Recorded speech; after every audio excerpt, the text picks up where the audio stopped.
श्रद्धालुओं से अनुरोध है, कृपया मंदिर में दूरी बनाकर पूजा करें और पुलिस प्रशासन का आदेश का पालन करें। जय माता दी।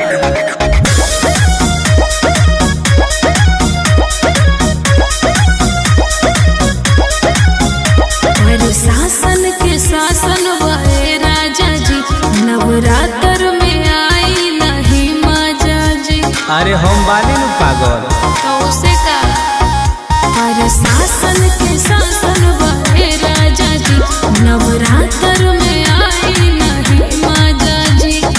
टेंशन हो गया जी। क्यों जी? काहे कि मंदिर भइल बावे बंद।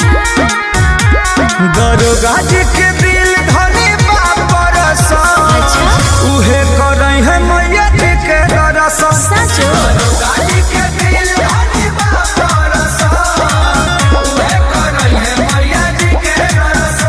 अरे तो बहुत खुशी के जय माता दी मित्रों। जय माता दी। एक आवश्यक सूचना, एक छोटा बच्चा रो रहा है और अपने पिता का नाम पंकज राय बोल रहा है। पंकज जी से अनुरोध है, कृपया गेट पे आए और ये बच्चे को ले जाएं।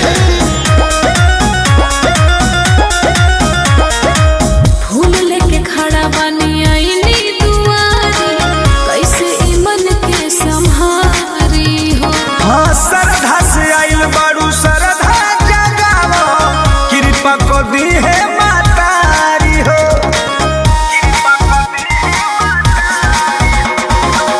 फूल लेके खड़ा बनी आईनी दुआरी, कैसे ई मन के संहारी हो। हाँ श्रद्धा से आइल बारू श्रद्धा जगावो, कृपा को दी है मातारी हो।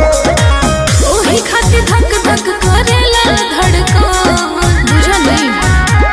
दरोगा जी के दिल धनी बापरसन, अच्छा। उहे करई है मैया जी के दरसन। जय हो। दरोगा जी के दिल धनी बापरसन, उहे करई है मैया जी के दरसन।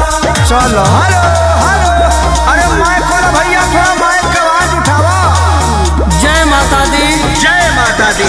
सभी श्रद्धालुओं से अनुरोध है, माँ का प्रसाद खा कर जाएं और लेकर भी जाएं। जय माता दी। जय माता दी। Music by Arya Sharma। Krishna बेदर्दी प्रमोद आइले साथे, पूजा के होत शुरुआत। हाँ शांति से आइल बारू शांति बनावो, दिहे सहारा माई भक्त के नाते।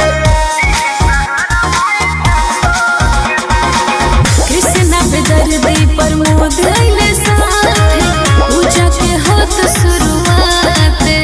हाँ शांति से आइल बारू शांति बनावो, दिहे सहारा माई भक्त के नाते। पुनित बिहारी के दुखी बमोद। अरे पागल हो का? दरोगा जी के दिल धनी बापरसन, उहे करई मैया जी के दरसन।